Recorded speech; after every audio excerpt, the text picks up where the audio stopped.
Hello, sixth graders. It's me, Mrs. James. Listen, I decided that I'm going to read the first couple pages of Harry Potter and the Chamber of Secrets. It's book 2. So if anybody is interested in reading Harry Potter over the summer and you would like to grab any of my books, please feel free. Sorry if I look crazy. I don't feel that well today. So pray for me. All right, this is in the back of your book. It's that last chapter, that last little pages, and people are like, why aren't we reading this? Well, that's because it's the first chapter in book 2. So if any, like I said, if you want to borrow it, let me know. All right, stop yapping, Miss James. Let's get going. Chapter 1, Harry Potter and the Chamber of Secrets. The worst birthday. Not for the first time, an argument had broken out over breakfast at number 4 Privet Drive. Mr. Vernon Dursley had been woken in the early hours of the morning by a loud hooting noise from his nephew Harry's room. "Third time this week," he roared across the table. "If you can't control that owl, it'll have to go."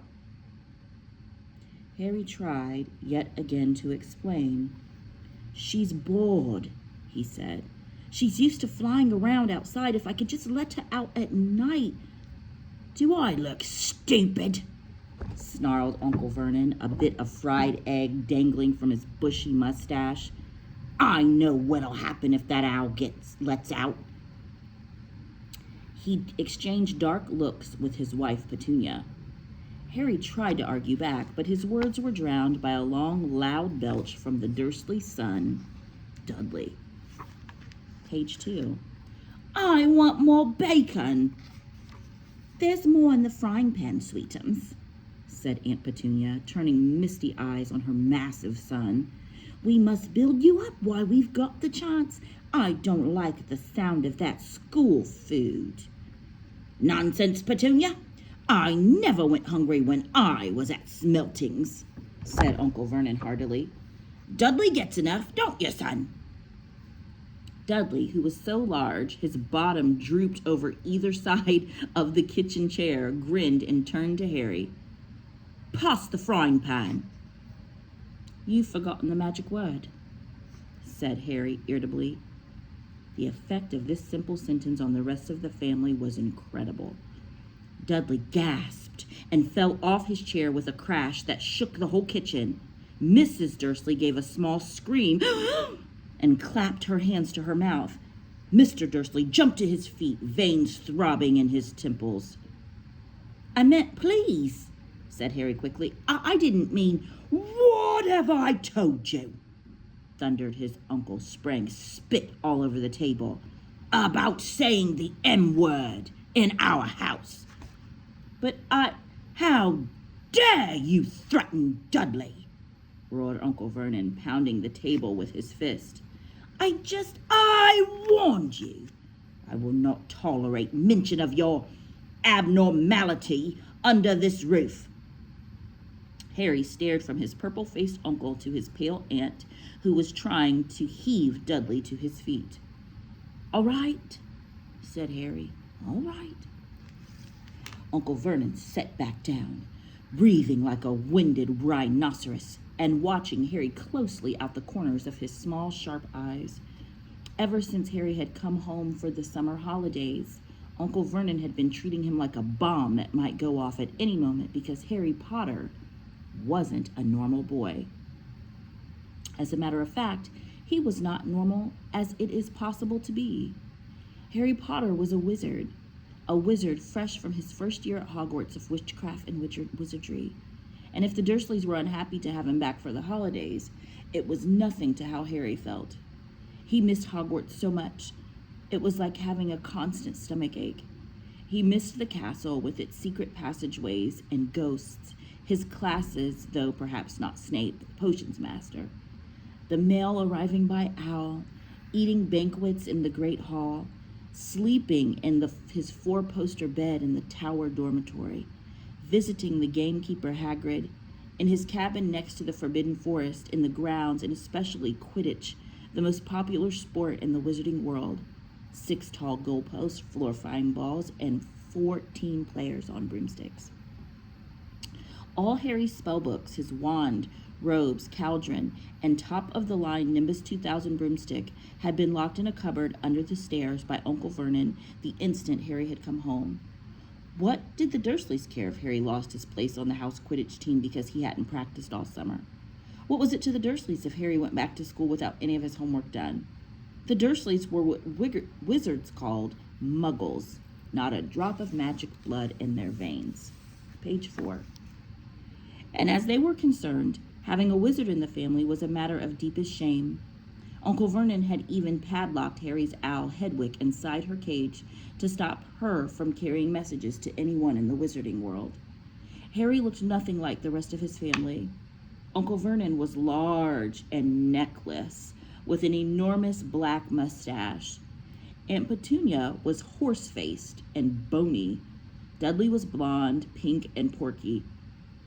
Harry, on the other hand, was small and skinny, with brilliant green eyes and jet black hair that was always untidy. He wore round glasses, and on his forehead was a thin, lightning-shaped scar. It was this scar that made Harry so particularly unusual, even for a wizard. This scar was the only hint of Harry's very mysterious past, the reason he had been left on the Dursleys' doorstep 11 years before. At the age of 1 year old, Harry had somehow survived a curse from the greatest dark sorcerer of all time, Lord Voldemort, whose name most witches and wizards still feared to speak. Harry's parents had died in Voldemort's attack, but Harry had escaped with his lightning scar, and somehow, nobody understood why, Voldemort's powers had been destroyed the instant he had failed to kill Harry. So Harry had been brought up by his dead mother's sister and her husband. He had spent 10 years with the Dursleys, never understanding why he kept making odd things happen without meaning to, believing the Dursley story that he had gotten his scar in the car crash that had killed his parents. And then, exactly a year ago, Hogwarts had written to Harry, and the whole story came out. Harry had taken up his place at at Wizard School, where he and his scar were famous. But now the school year was over, and he was back with the Dursleys for the summer, back to being treated like a dog that had rolled in something smelly. The Dursleys hadn't even remembered that today happened to be Harry's 12th birthday. Of course, his hopes hadn't been high. They'd never given him a real present, let alone a cake. But to ignore it completely. At that moment, Uncle Vernon cleared his throat importantly and said, "Now, as we all know, today is a very important day." Harry looked up, hardly daring to believe it. "This could, well, be the day I make the biggest deal of my career," said Uncle Vernon. Harry went back to his toast. Of course, he thought bitterly. Uncle Vernon was talking about the stupid dinner party. He'd been talking of nothing else for 2 weeks.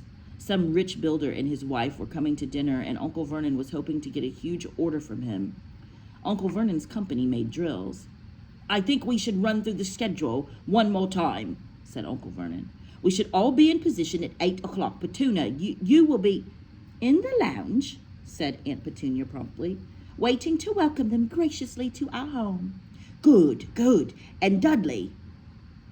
"I'll be waiting to open the door." Dudley put on a foul, simpering smile. "May I take your coats, Mr. and Mrs. Mason?" "They will love him," cried Aunt Petunia rapturously. "Excellent. Dudley," said Uncle Vernon. Then he rounded on Harry. "And you?" "I'll be in my bedroom making no noise and pretending I'm not there," said Harry tonelessly. "Exactly," said Uncle Vernon nastily. "I will lead them into the lounge, introduce you, Petunia, and pour them drinks. At 8:15, I'll announce dinner," said Aunt Petunia. "And Dudley, you'll say, 'May I take you through the dining room, Mrs. Mason?'"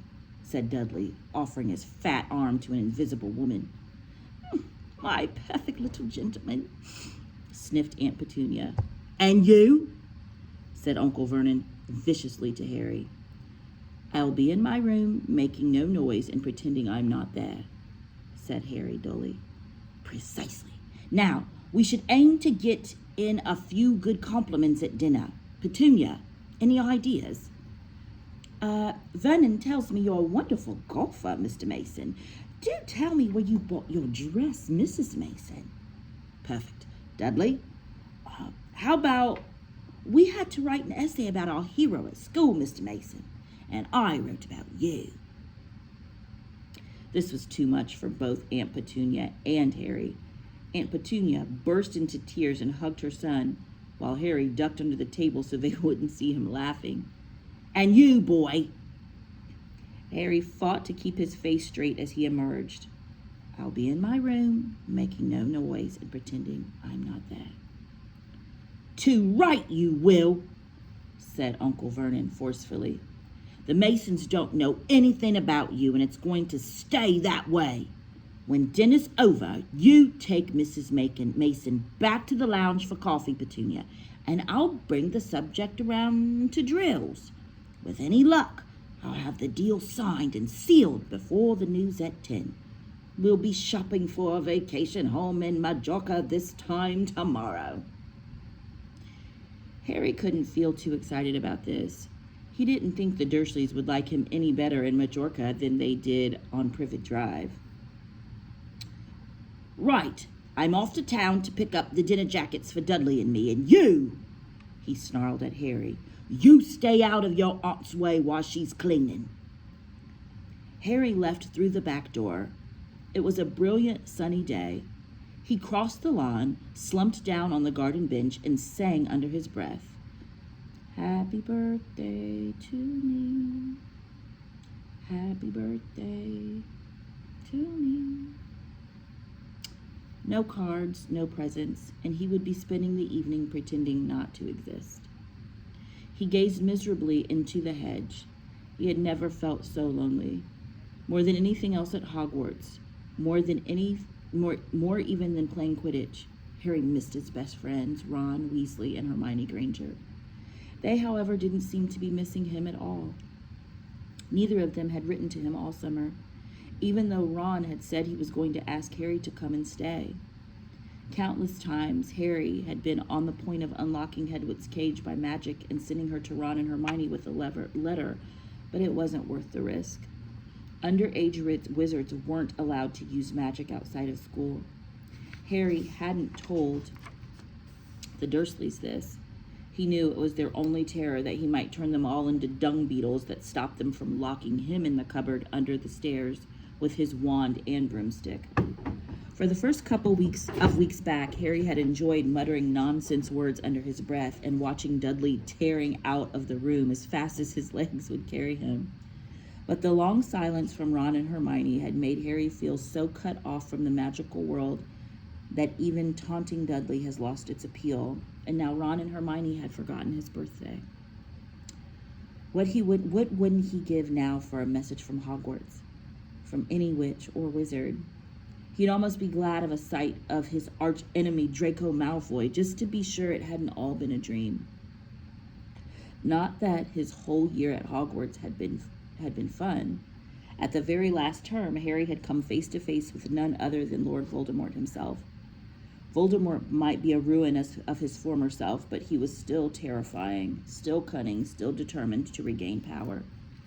Harry had slipped through Voldemort's clutches for a second time, but it had been a narrow escape, and even now, weeks later, Harry kept waking in the night, drenched in cold sweat, wondering where Voldemort was now, remembering his livid face, his wide, mad eyes. Harry suddenly sat bolt upright on the garden bench. He had been staring absent-mindedly into the hedge, and the hedge was staring back. Two enormous green eyes had appeared among the leaves.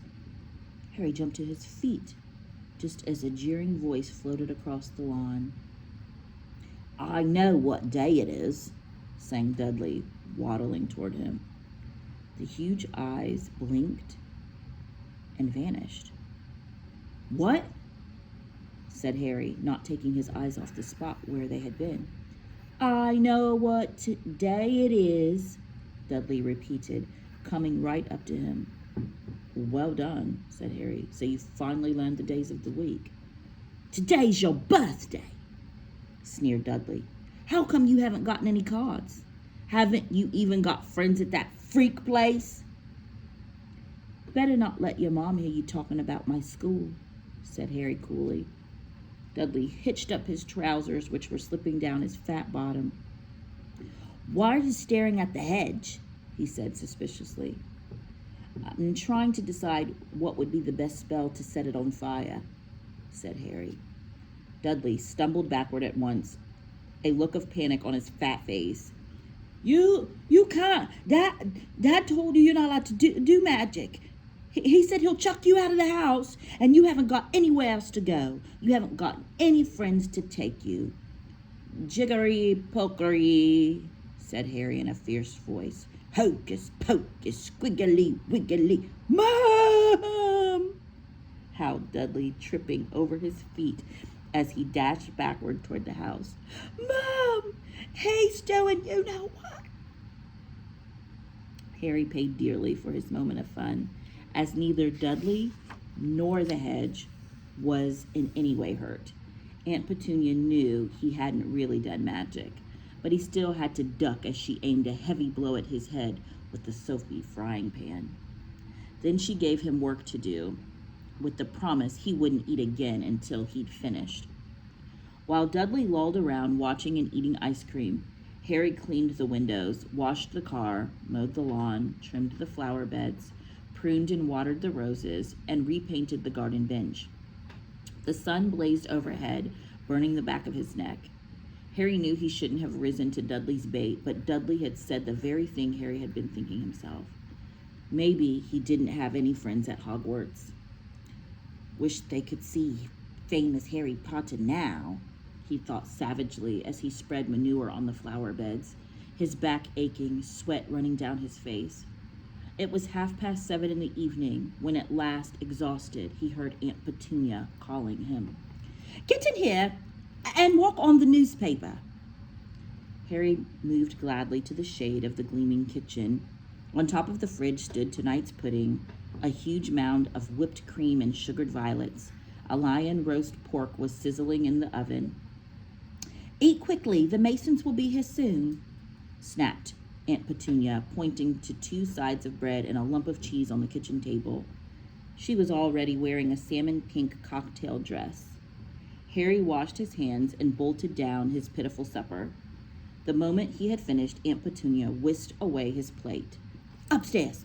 Hurry! As he passed the door to the living room, Harry caught a glimpse of Uncle Vernon and Dudley in bow ties and dinner jackets. He had only just reached the upstairs landing when the doorbell rang and Uncle Vernon's furious face appeared at the foot of the stairs. Remember, boy, one sound. Harry crossed to his bedroom on tiptoe, slipped inside, closed the door, and turned to collapse on his bed. The trouble was, there was already someone sitting on it. And that's the end of chapter 1, 6th graders. Like I said, if you want to borrow one for the summer, feel free. Bye.